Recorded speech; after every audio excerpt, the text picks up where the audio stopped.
त्यहाँ यो इन्डियाको जेएनयू हो। आज हामी उता यहाँ आएको गरम गरम पुरी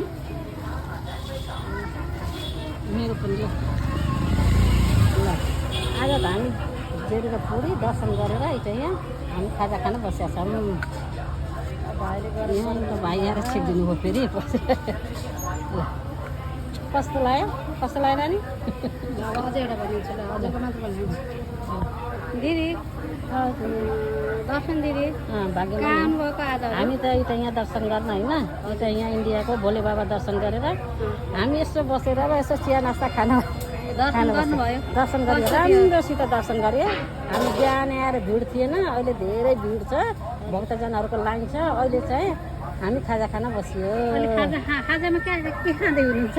हामी त जेरी पुरी यहाँको छोले बटुरे के भन्छ यो जेरी र पुरीको मजा छुट्टै हुन्छ है। छुट्टै हुन्छ। यहाँ गिलास त खाली छ नि दिदी के गिलास पानी खानालाई पानी खाने हो। मजा आउँछ नि खाएर टेस्ट गर्नु नि त कस्तो छ। म टेस्ट गरेँ है त ल यम्मी है ल म पनि अब खाँदैछु। यहाँको भेराइटीहरू छ।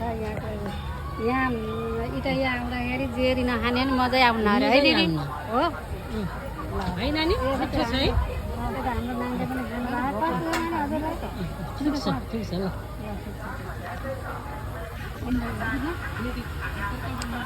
ल यहाँ ल इन्जोय गर्नु है। ल यहाँ हामी पसलमा यहाँ छोले बटुले भन्दैछ।